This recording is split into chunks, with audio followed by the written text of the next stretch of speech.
Good morning students. आज हम जो करने वाले हैं उस सब्जेक्ट का नाम है कंस्ट्रक्शन मैनेजमेंट एंड अकाउंट। आपने पहले भी जैसे किया था इंट्रोडक्शन, तो आज कुछ जो आगे के टॉपिक है वो स्टार्ट करने लगे। सेकंड लेक्चर है ये CPM construction management and account का। तो देखते हैं, हमारा आज का जो टॉपिक है वो है classification of construction industry. Construction industry की क्लासिफिकेशन क्या है, कैसे कैसे काम चलता है, जो कैसे कैसे स्ट्रक्चर्स होते हैं। ठीक है, 3 हिस्सों में हमारी जो कंस्ट्रक्शन इंडस्ट्री उसको क्या है क्लासिफाइड किया गया है। Number 1 light construction, number 2 heavy construction, number 3 industrial construction. Light construction में क्या आ गया, एक टाइप है कंस्ट्रक्शन की जिसमें इन्वॉल्व होती हैं छोटी प्लानिंग्स। ठीक है, जैसे यूज़ ऑफ लाइटर मशीनरी, छोटे प्रोजेक्ट जैसे बोल सकते हैं हमको, मतलब छोटे वैसे छोटे नहीं होते, तो बाकी जैसे कंस्ट्रक्शन प्रोजेक्ट हैं उनमें से वो छोटी चीज़ें हो सकती हैं। जैसे रेजिडेंशियल बिल्डिंग्स होगी, ऑफिस बिल्डिंग होगी, जैसे हमारे जो घर के जो बिल्डिंग्स होगी जिसमें हम रहते हैं वो बिल्डिंग्स होगी। ठीक है, ऑफिस की बिल्डिंग्स होगी, लाइट इंडस्ट्रियल शेड्स हो गए जैसे। ठीक है, कम्युनिटी हॉल हो गए या स्कूल्स हो गए, जैसे ये छोटे मतलब प्रोजेक्ट हैं तो इनको बोल देते हैं light construction. Next heavy construction कौन से आ गए, जिसमें क्या हो गया, जैसे कंस्ट्रक्शन ऑफ ब्रिजेज़ हो गए, हाईवेज़ आ गए, रेलवेज़ आ गए, डैम्स की कंस्ट्रक्शन होगी, होटल्स एंड फैक्ट्रीज़ बन रही हैं, thermals and hydraulic power station आ गए हैं, sewage treatment plants, disposal works आ गए हैं। ठीक है, डॉक्स एंड हार्बर्स आ गए। ठीक है, तो जो ज़्यादा हैवी स्ट्रक्चर्स हो गए हैं, जैसे ये डैम है, ये इसमें मतलब बहुत हैवी स्ट्रक्चर होता है। एक भी मतलब जैसे मैं बताता हूँ आपको, जैसे डैम है, ठीक है, कंस्ट्रक्शन करते वक्त अगर हमने थोड़ा सा भी इसमें गलती कर दी तो मतलब आप सोच सकते हो कि छोटी सी गलती हमारी वो बहुत बड़ी सामने निकल के आएगी। अगर डैम टूट जाता है मान लो, ठीक है, तो कितनी तबाही आएगी, फ्लड्स आएंगे, ठीक है, कितना कुछ तबाह होएगा। ठीक है, तो उस चीज़ को मतलब इस चीज़ को मतलब जो कंस्ट्रक्शन होगी ना, बहुत बड़ी कंस्ट्रक्शन को हम बिल्कुल छोटी छोटी चीज़ों का भी ध्यान में रखते हुए चलते हैं। तो जो ऐसे स्ट्रक्चर्स हो गए ना, तो इसको बोल देते हैं heavy construction. Bridges, highway, railway, tunnel, ये कुछ हो गए हैवी कंस्ट्रक्शन, इसे बोल देते हैं हैवी कंस्ट्रक्शन। ठीक है, नंबर 3 इंडस्ट्रियल कंस्ट्रक्शन, जिसमें क्या है काम चलना है हमारी इंडस्ट्रीज़ के ऊपर, जैसे शुगर मिल्स होगी, केमिकल्स की, जैसे construction of chemical and steel plants हो गए। ठीक है, केमिकल्स के या स्टील के प्लांट्स, सरिये के प्लांट्स हो गए, तो उसमें वो क्या है फैक्ट्रीज़ हैं। ऑयल रिफाइनरीज होगी, थर्मल पावर स्टेशन हो गए, एटॉमिक न्यूक्लियर रिएक्टर्स हो गए, फर्टिलाइजर एग्रो वेस्ट प्लांट हो गए। तो जो हमारे इंडस्ट्रीज से रिलेटेड हो गया तो वो क्या होगी, इंडस्ट्रियल कंस्ट्रक्शन। ठीक है, ये आपको शो किया हुआ, जैसे ये बिल्डिंग्स होगी या छोटे घरों की होगी या कोई स्कूल्स होगी, तो ये क्या होगी लाइट। आपके वो ब्रिजेस की आ गई, या हैवी अपना जो ट्रांसपोर्ट के जैसे टनल्स होगी या कोई रेलवे का ट्रैक आ गया, ऐसे प्रोजेक्ट हो गए, वो क्या हो गए हैवी। तो जो इंडस्ट्री से रिलेटेड आ गया तो वो क्या हो गया इंडस्ट्रियल कंस्ट्रक्शन।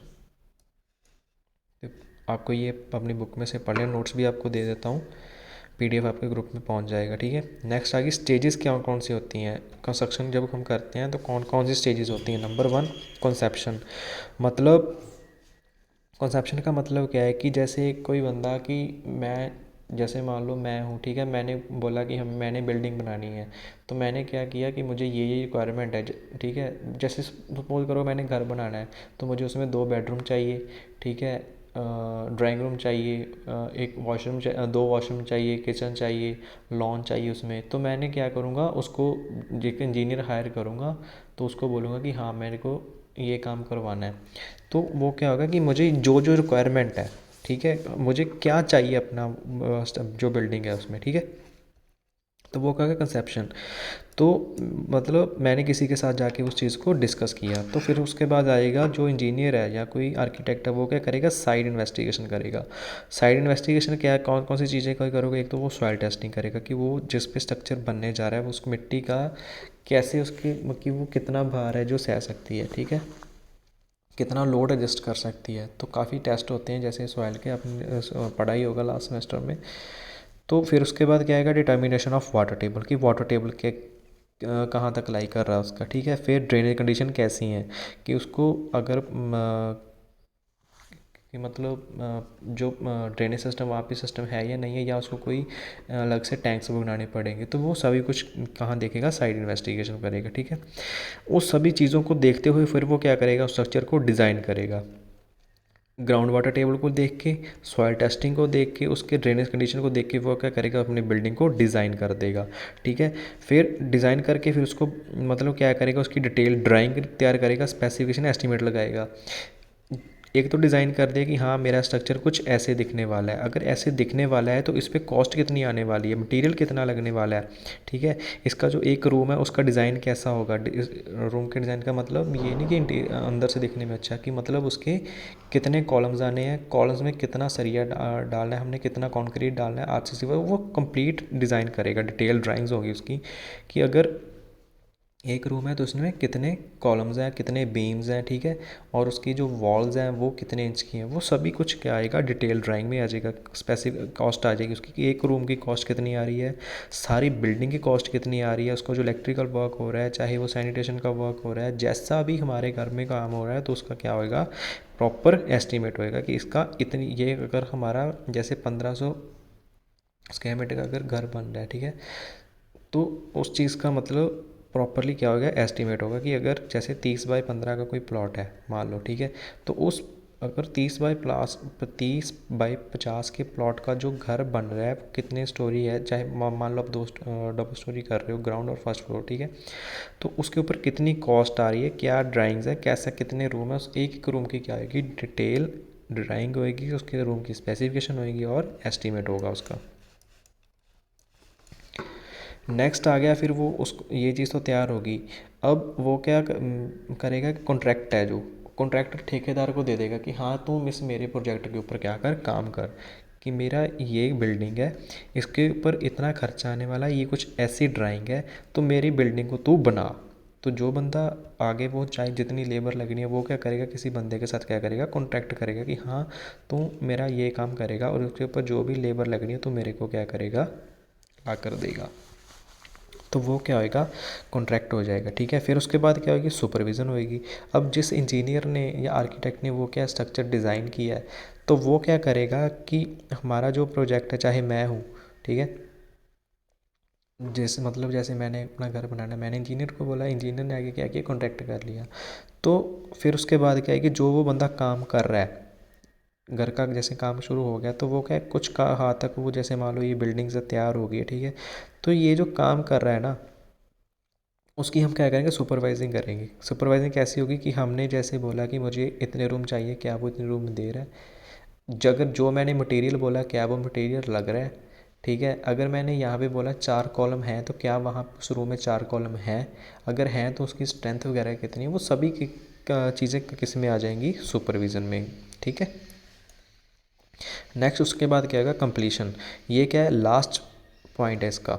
ठीक है, कि हमारा जो प्रोजेक्ट है वो क्या हो चुका है, कंप्लीट हो चुका है, कि जो हमने टाइम दिया था उसको क्या कर दिया, कंप्लीट कर चुका है वो।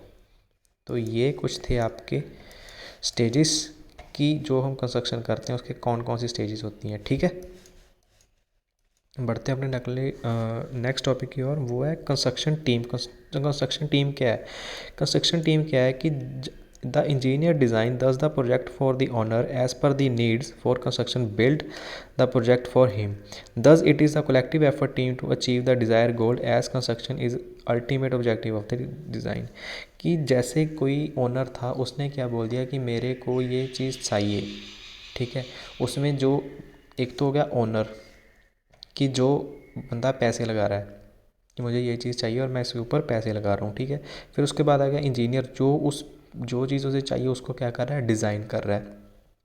ठीक है, सब कुछ मतलब जो बिल्डिंग बना रहा है उसको प्रॉपरली डिज़ाइन करके दे रहा है, उसकी जो कॉस्ट है उसको मेंटेन करके चल रहा है, और स्ट्रेंथ उसकी बिल्डिंग की अच्छी दे रहा है, और उसकी आउटलुक का जो मतलब बाहर से देखने की वो अच्छी अपीयरेंस आ रही है उसकी। ठीक है, वो क्या कर रहा है, इंजीनियर कर रहा है। फिर कॉन्ट्रैक्टर है जो जो क्या उस बिल्डिंग के ऊपर काम कर रहा है, जो तैयार की है एक इंजीनियर ने, कि एक स्ट्रक्चर जैसे ये बिल्डिंग वो चाहिए मेरे को, ये बिल्डिंग चाहिए, उसमें ये चीज़ चाहिए, उस स्ट्रक्चर को जैसे कि कितनी कॉस्ट आनी है, कैसा मटेरियल, कैसे कैसे ये चीज़ बनेगी। ठीक है, वो तैयार कर रहा है एक इंजीनियर, और उस चीज़ को बना जो बंदा रहा है वो क्या है, कॉन्ट्रैक्टर है। अपनी लेबर वगैरह लगा के जो बंदा काम कर रहा है वो क्या है, कॉन्ट्रैक्टर है। तो ये एक क्या है, कंस्ट्रक्शन टीम है। ठीक है, नेक्स्ट आ गया ओनर। ओनर क्या है, जिस बंदे को अपना काम करवाना है इसका फंक्शन क्या होते हैं। एक तो इसने अपनी लैंड देनी है कि जिस एरिया पे इसने क्या करना है अपना, वो कोई प्रोजेक्ट है उसका, बिल्डिंग है जो बनानी है, ठीक है, प्रोजेक्ट बनाना है। फिर क्या करना है, फाइनेंस, जो पैसा लगाना है उसमें, फंड्स अप्लाई करने की। अगर जैसे मान लो इंजीनियर कॉन्ट्रैक्टर ने बोला इतना खर्चा आ चुका है, तो उसका बिल बनाएगा, वो इंजीनियर बनाएगा, फिर उसको आगे भेजेगा ओनर के पास कि सर इसका ये अपनी कॉस्ट लग चुकी है, इसके लिए हम आगे काम करने के लिए हमें इतने पैसे चाहिए, तो वो पैसे देगा ओनर, ठीक है। तो एच से ये कुछ उसके ओनर के क्या है, फंक्शन है। फिर उसके बाद आ गया इंजीनियर। इंजीनियर का क्या काम है, हम उसके इंजीनियर जैसे जो क्या हमारी बिल्डिंग प्रोजेक्ट को क्या कर रहा है, काम कर रहा है, जो जिसने प्रोजेक्ट को क्या किया, डिज़ाइन किया है, ठीक है, प्रॉपरली क्या किया है, प्लान किया है। आर्किटेक्ट का काम क्या है, who prepare the plan and other detail, जिसने सिर्फ हमें प्लान देना है कि अगर ऐसा प्लान बनेगा, अगर आपको ये रिक्वायरमेंट चाहिए तो इसका क्या है, ये कोई प्लान है, यहाँ यहाँ ये चीज़ें होनी है, ठीक है। फिर उसके बाद जो स्ट्रक्चरल इंजीनियर है, जो कि स्ट्रक्चरल ड्राइंग तैयार करेगा, मतलब स्टील की, जैसे कितना स्टील आने वाला है, ठीक है, अगर कितने कॉलम्स आने हैं या कितने बीम्स आने हैं, वो चीज़ को डिज़ाइन करेगा एक स्ट्रक्चरल इंजीनियर। फिर उसके बाद आ गया सिविल इंजीनियर। सिविल इंजीनियर क्या करेगा, सुपरवाइज करेगा जो कॉन्ट्रैक्टर काम कर रहा है on the behalf of owner, ठीक है। तो ये इंजीनियर्स के ये हमारे क्या कुछ आगे पॉइंट्स। इसके बाद फंक्शंस देखते हैं, इसके फंक्शंस क्या क्या हैं। Prepare a design drawing specification for the construction project, जो क्या है डिज़ाइन तैयार करेगा, ड्राइंग्स या स्पेसिफिकेशन होगी उसके प्रोजेक्ट की। Workout the quantities of material required, जो हमारे प्रोजेक्ट के ऊपर मटेरियल लगने जा रहा है उसकी क्वांटिटी क्या है, ठीक है, मटेरियल की क्वांटिटी को मेंटेन करेगा, उसके कॉस्ट को मेंटेन करेगा, वो इसका काम है, इंजीनियर का काम है। To suggest the site investigation check the bearing capacity of soil and the detail as such required, जो क्या है इन्वेस्टिगेट करेगा कि जो बेरिंग कैपेसिटी हमारी सॉइल की वो कैसी है, ठीक है, उसको सुपरवाइज करेगा। जो कि अगर मिट्टी की, जैसे मान लो अगर मिट्टी की वो बोल रहे हैं कि इसकी बेरिंग कैपेसिटी कुछ इतनी है, तो वो इंजीनियर क्या चेक करेगा, चेक कि हाँ अगर इसने ये बंदा बोल रहा है बेरिंग कैपेसिटी इतनी है, तो क्या उतनी है, उसकी जो गेज लगी हुई है जैसे, तो क्या उसके ऊपर जो रीडिंग्स आ रही हैं वो इतनी है, तो वो क्या सुपरवाइजिंग करेगा एक engineer. To bring overall construction economy, कि हमारा जो ओवरऑल प्रोजेक्ट है वो इकोनॉमिकल करके चलेगा, ठीक है, पैसा कम लगे, ठीक है, और हमारा जो स्ट्रक्चर है वो वैसा बन भी जाए और उसकी स्ट्रेंथ भी क्या हो, ज़्यादा हो। To supervise the construction of project work as a quality control engineer, ठीक है। तो ये कुछ पॉइंट्स हैं, आप अपने आप से रीड भी कर सकते हो, ठीक है। नेक्स्ट आ गया कॉन्ट्रैक्टर। अब आपको पता चल चुका है कि अगर एक इंजीनियर है, इंजीनियर का काम क्या है, आर्किटेक्ट है उसका काम क्या है, अगर एक ओनर है तो उसका काम क्या है। ओनर तो जिस बंदे को काम चाहिए, वो इंजीनियर जो उसके ऊपर काम कर रहा है प्रोजेक्ट के ऊपर, ठीक है। नेक्स्ट लास्ट वन आ जाता है आपका कॉन्ट्रैक्टर, जो उसके ऊपर काम बाय अपनी लेबर लगा के उस चीज़ को बना रहा है, ठीक है। तो ये है कॉन्ट्रैक्टर, इसके कॉन्ट्रैक्टर के ये फंक्शंस हैं। To build a strong and durable house for the owner as per design specification, to ensure quality workmanship almost, जितनी जो भी लेबर लगनी है, जो भी मटेरियल लेके आना है, जो कुछ भी करना है, अगर उसको जैसे जो उसकी स्किल्ड लेबर लगी है, उसने बोल दिया कि अगर मेरे को सीमेंट चाहिए, तो वो सीमेंट ये नहीं है कि ओनर ला के देगा, वो ला के देगा कॉन्ट्रैक्टर, ठीक है, जिसने पैसे लिए वो कॉन्ट्रैक्टर की रिस्पॉन्सिबिलिटी है। अगर उसको जो स्किल्ड लेबर उसे सरिया चाहिए या कुछ भी रिक्वायरमेंट उसकी हो रही हैं, तो वो सारा कुछ करेगा कॉन्ट्रैक्टर। ये नहीं है कि अगर कोई अनस्किल्ड लेबर लगी हुई है तो वो डायरेक्ट जाके ओनर को बोले कि हाँ मुझे मेरा काम हो गया तो मुझे पैसे चाहिए, नहीं, वो बोलेंगे कॉन्ट्रैक्टर को, कॉन्ट्रैक्टर आगे बोलेगा इंजीनियर को, इंजीनियर फिर उससे बाद कॉन्टैक्ट करेगा ओनर के साथ। तो ऐसे ये इसके फंक्शंस लिखे हुए हैं, ठीक है।